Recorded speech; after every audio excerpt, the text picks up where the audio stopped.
Academies ہماری معذرت کے ساتھ ناکام ہیں، اس لیے میں کہوں گا کہ کم از کم تمام امتحانات دینے والے سی ایس ایس کے اور پی ایم ایس کے 50% بندے تو اکیڈمیز میں جاتے ہوں گے، یقیناً، بلکہ زیادہ پرسنٹیج ہے. ٹھیک ہے، چلو 50% کو لے اور لیں. کوئی سورس نہیں ہے نا. پھر 100 لڑکا طالب علم اگر امتحان دیتا ہے تو 50% ان میں سے 50 بچے اکیڈمیز میں گئے، جی پاس ہوئے 2%، 4%، 5%.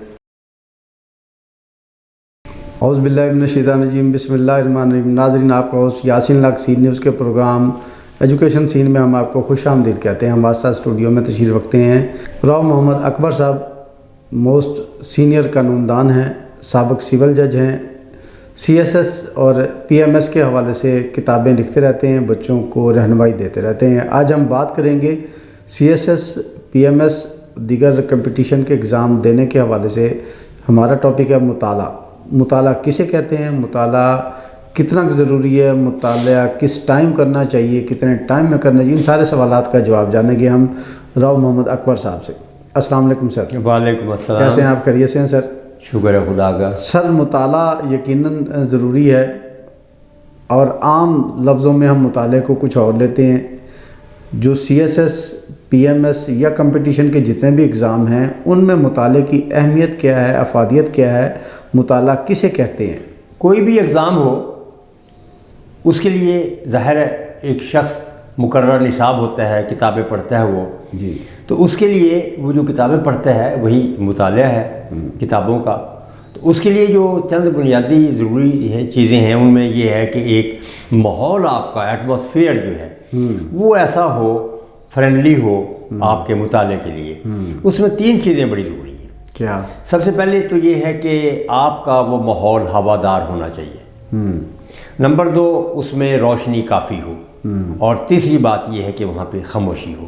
تو یہ 3 بنیادی شرائط ہیں. اگر ان 3 شرائط پہ آپ پورا نہیں اترتے یا پوری نہیں کرتے تو آپ کا مطالعہ ڈیفیکٹو ہوگا. آپ کو فائدہ نہیں ملے گا مطالعے سے جو ملنا چاہیے. اس کی پھر اپنی بڑی آگے ڈیٹیل ہے کہ ہوا دار ہونا چاہیے. کیوں؟ اس لیے کہ نمبر 1 تو آکسیجن کو میں ایکسپلین کر دوں کہ اس کے 2 حصے ہیں، آکسی اور جن. کہ جن کا مطلب پیدا کرنا، پیدا ہونا، اور آکسی لائف. تو آکسیجن کو لائف جنریٹنگ کہا جاتا ہے، زندگی. ایک دفعہ میں نے فیصل آباد میں ایک حنیف صاحب تھے مرحوم، ان سے سوال کیا. بعض اوقات ان سے گپ شپ ہو جاتی تھی، ایڈوکیٹ تھے. تو ان سے سوال کیا کہ یہ کیا وجہ ہے کہ جتنے بھی ہمارے بزرگان دین ہیں وہ بہت بلندی پہ جا کے بیٹھتے تھے، اور اس کا جواب مجھے نہیں مل رہا تھا. کہ ہمارے حضور غار ہجرا پہ جاتے تھے، بابا فرید شکر گنج ٹیلہ جدن پہ بیٹھتے تھے جس کو پاک پتن کہا جاتا تھا. جی بالکل ایسے. داتا صاحب بھی اسی طرح ایک ٹیلے پہ بیٹھتے تھے وغیرہ وغیرہ. تو اس نے جواب دیا، اور واقعی بڑا جامع جواب تھا.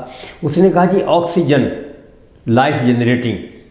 تو آکسیجن جو ہے بلندیوں پہ بڑی صاف شفاف ہوتی ہے، اور وہ آپ میں بجلیاں بھر دیتی ہے.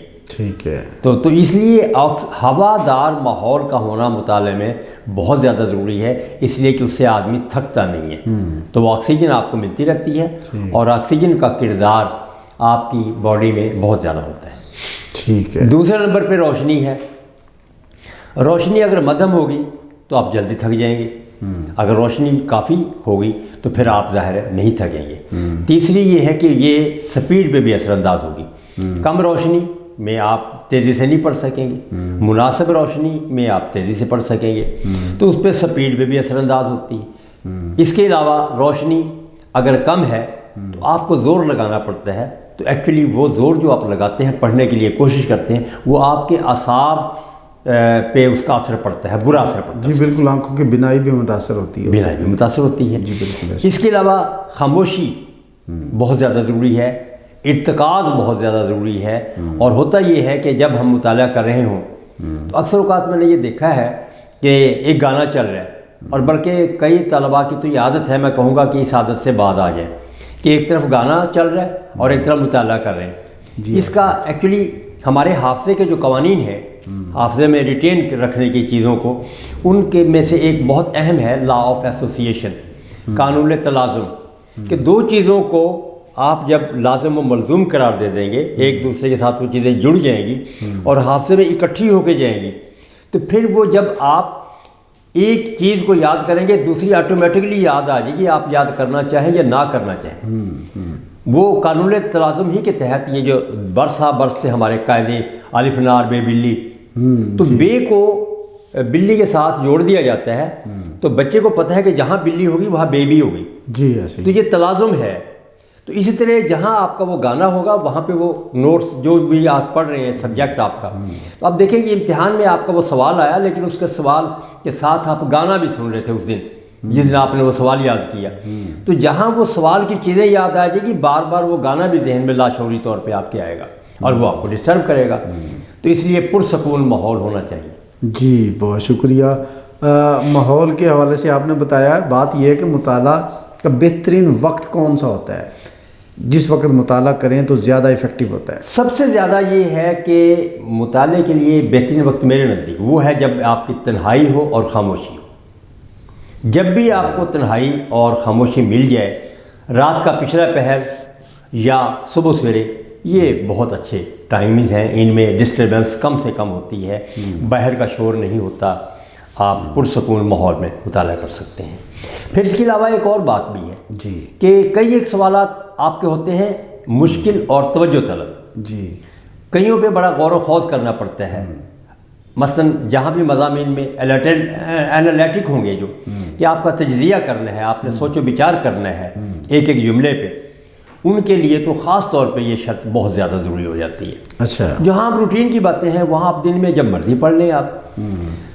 میں نے LLB کے زمانے میں جب میں نے LLB کیا، اس وقت میں رات کو 7 بجے سو جاتا تھا، جی 11 بجے اٹھتا تھا میں، ظاہر ہے ساری دنیا سو جاتی تھی، جی۔ پھر صبح 4 بجے تک میں پڑھتا تھا، اور وہ بہترین وقت ہوتا تھا۔ تو وہاں جو گراسپ آپ کی بہت زیادہ ہوتی تھی، توجہ ارتکاز بہت زیادہ ہوتا تھا، جو پڑھتے تھے وہ یاد رہتا تھا، یکسوئی ہوتی تھی، ڈسٹریکشنز نہیں ہوتی تھیں۔ تو اسی طرح پھر یہی روٹین میرے بیٹے نے اپنائی، تو انہوں نے بھی یہی کیا کہ 7 بجے سو جاتے تھے، وہ 3-4 دوست آ جاتے تھے میرے گھر میں ان کے، اور پھر وہ ساری رات مطالعہ کرتے تھے، صبح سو جاتے تھے۔ تو یہ الحمدللہ جی، پھر میں نے بھی اتنی اسٹڈی کے بعد، وہ بڑی افیکٹو اسٹڈی تھی، تو میں نے بھی گولڈ میڈل لیا اور بچے نے بھی گولڈ میڈل لیا۔ تو یہ مطالعہ آپ کا اگر پرسکون ہو تو پھر یہ افیکٹو ہوتا ہے آپ کے لیے اور مفید ہوتا ہے بہت زیادہ۔ بہت شکریہ۔ بات یہ ہے کہ عام طور پہ ہم دیکھتے ہیں کہ ہمارے گھروں میں بھی بچوں میں والدین کے حوالے سے بھی یہ آلریڈی نصیحت کرتے ہیں کہ صبح صبح پڑھنا چاہیے۔ اب وہ کچھ بچے ایسے ہوتے ہیں جو صرف صبح کی حد تک تو پڑھتے ہیں کہ 2 گھنٹے 3 گھنٹے پڑھ لیا، باقی سارا دن اپنے اسکول کالجز کی ٹائم شیڈول اسٹڈی کا رکھتے ہیں، رات کو یہ تھک گئے ہیں جلدی سو جائیں تاکہ صبح پھر جلدی، تو وہ رات کا مطالعہ تو ہو نہیں سکتا، صبح وہ جو 2 گھنٹے یا 1 گھنٹہ 1 سے 2 گھنٹے میکسیمم ہے، تو وہ کافی افیکٹو ہوتا ہے اتنا روٹین سے ہٹ کے مطالعہ؟ نہیں، یہ کافی نہیں ہے۔ دیکھیں PCS PMS یا CSS کرنے والے بچے، یا میں تو کہتا ہوں کہ ایون MA یا دوسرے امتحانات دینے والے بچے، 4-5 گھنٹے تو مطالعہ کم از کم شرط ہے۔ 4 سے 5 گھنٹے 1-2 گھنٹے مطالعہ کر کے CSS بندہ نہیں کر سکتا۔ جن لوگوں نے CSS کیا ہے ان سے پوچھ لیں، میں نے اکثر کے انٹرویو لیے اور انہوں نے کہا کہ جی ہم 4-4 5-5 گھنٹے پڑھتے رہیں، ایک نشست میں نہیں، ضروری نہیں ہے کہ ایک نشست میں پڑھیں، باہر 2 گھنٹے سے وہ پڑھ لیے، کوئی دوپہر کو پڑھ لیا، کچھ شام کو پڑھ لیا، تو لیکن کم از کم اتنا پڑھنا چاہیے آپ کو۔ اچھا، پڑھنے کے بارے میں ایک یہ بات ہے کہ تھوڑی سی انفرادیت ہے، ایک خاص بات نوٹیبل ہے، وہ یہ ہے کہ کچھ لوگ 1 گھنٹے کے بعد تھک جاتے ہیں، ایسے ہی ہے، اور پھر وہ اٹھ جاتے ہیں اور وہ کہیں گے باقی پھر پڑھیں گے۔ اس کے برعکس کچھ مزاج ایسے ہیں کہ گھنٹے بعد ان کو مزہ آنا شروع ہوتا ہے۔ میری یہی عادت ہے کہ میں جب 1 گھنٹہ مجھے ہو جائے کتاب کو میرے ہاتھ میں، اس کے بعد مجھے چھوڑنا بہت مشکل ہوتا ہے، کیونکہ اس کے بعد مزہ آنا شروع ہوتا ہے پڑھنے میں، تھوڑی سی ایک ربط ہو جاتا ہے، وہ جو ڈسٹریکشنز تھیں ختم ہو جاتی ہیں، توجہ ہو جاتی ہے کتاب کی طرف، اور جو وقت بڑھتا جائے گا، بجائے اس کے کہ میں تھکاوٹ محسوس کروں، میں اس وقت زیادہ انوالو ہو جاتا ہوں، اور وہ بڑی دیر تک پھر